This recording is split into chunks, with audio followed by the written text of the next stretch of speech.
Penguin Random House Audio presents The Last Kings of Shanghai, the rival Jewish dynasties that helped create modern China, by Jonathan Kaufman.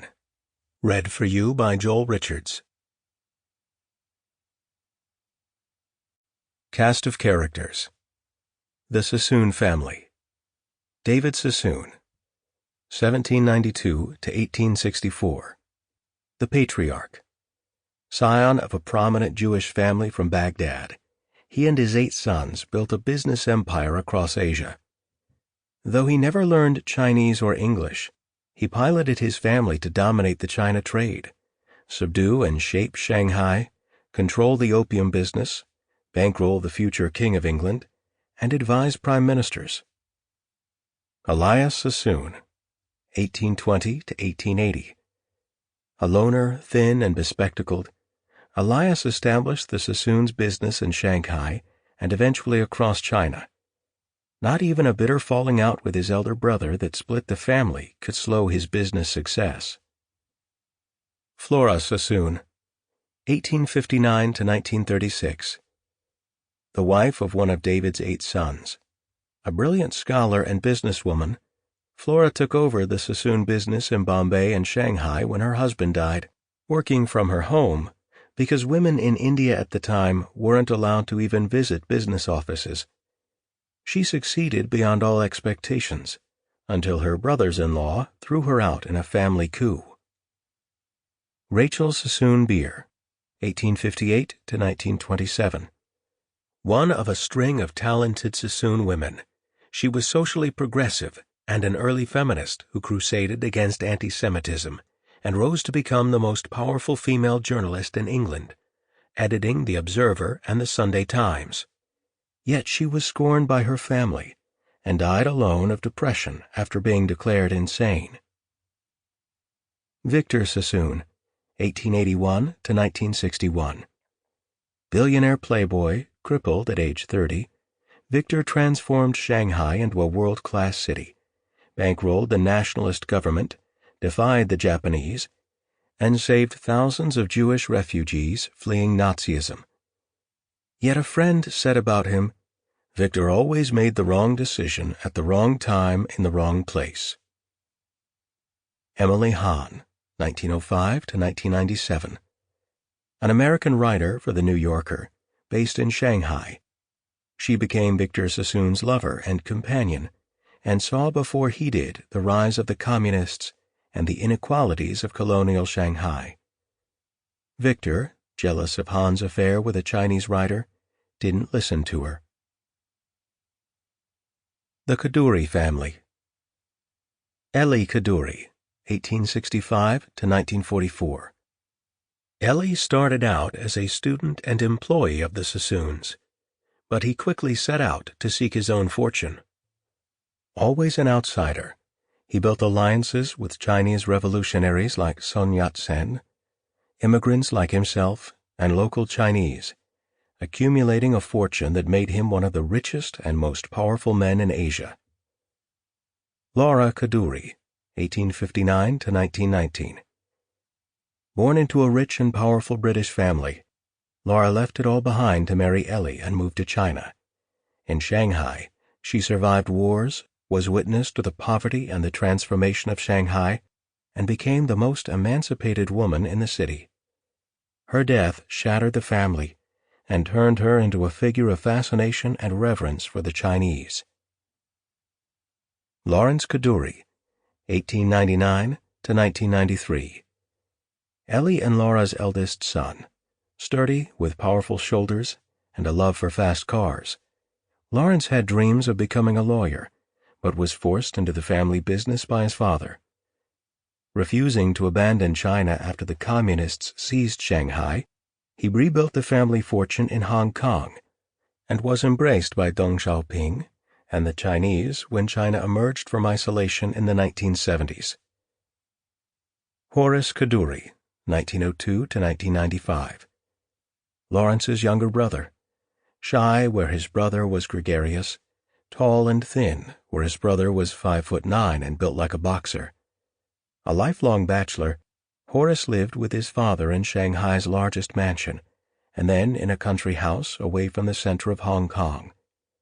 He and his brother shared an extraordinary bond, and together they saved 18,000 Jewish refugees who fled Nazism, and later helped 360,000 Chinese who fled communism rebuild their lives in Hong Kong. In China. Jardine, Matheson and Company, 1832 to present. A great British trading house created to trade opium with China.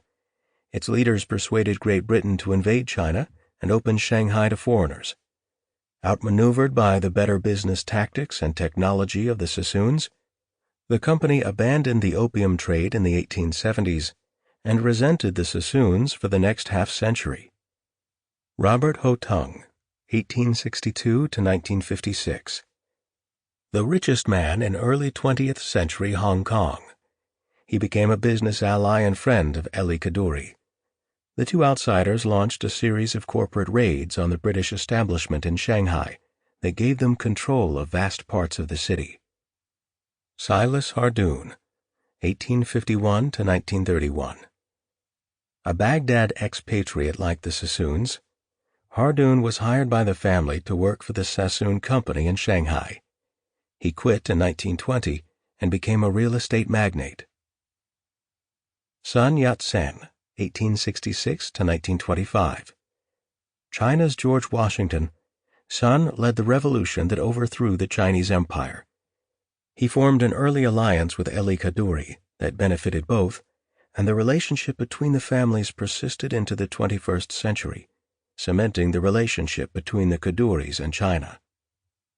Madame Sun Yat-sen, also known as Sung Ching-ling, 1893 to 1981. Wife of Sun Yat-sen, educated in the United States, a convert to communism, an agile diplomat. Madame Sun rose to become vice president of Communist China and China's liaison to many in the West, including the Kadoories. Ho Fangsheng, 1901 to 1997. A Chinese diplomat stationed in Vienna during World War II, Ho issued thousands of exit visas to Jews fleeing the Nazis, many of whom escaped to Shanghai. Rong family, 1873 to present. China's most successful businessmen, they learned from the Sassoons and the Kadoories, starting in the 19th century, and rode the waves of politics in China from capitalism to communism and back to capitalism. Their connections with the Kadoories helped transform Hong Kong, but their rise also threatened the power of the Kadoories as China became more assertive in the 21st century. Koreshige Inuzuka, 1890 to 1965. An anti-Semitic Japanese captain, Inuzuka was flattered and wooed by Victor Sassoon into protecting 18,000 Jewish refugees who fled to Shanghai during World War II. Chiang Kai-shek, 1887 to 1975. Leader of the anti-communist nationalist Chinese, Chiang manipulated Western businessmen, American politicians, and public opinion to support his crackdowns on dissidents and his civil war against Mao Zedong. His army was forced to flee Shanghai and abandon the mainland in 1949 and establish a new government on the island of Taiwan. Mao Zedong, 1893 to 1976. The Chinese Communist revolutionary was a tenant of Silas Hardoon. Mao Zedong loved Shanghai for its radicalism and hated it for its capitalism, and the city played a pivotal role for him and his wife, Jiang Qing, as they transformed China. His death paved the way for the return of the Kadoories to Shanghai and the city's re-evaluation of the Sassoons. Deng Xiaoping, 1904 to 1997. The leader of China from 1978 to 1992, he was determined to modernize China. He ordered officials to reach out to Lawrence Kadoorie to build China's first nuclear plant and welcomed the Kadoories back into the circle of power at the Great Hall of the People. Introduction. It was a muggy, late summer day in 1979 when I stepped out of the Shanghai heat into the cool marble. Sample complete. Ready to continue?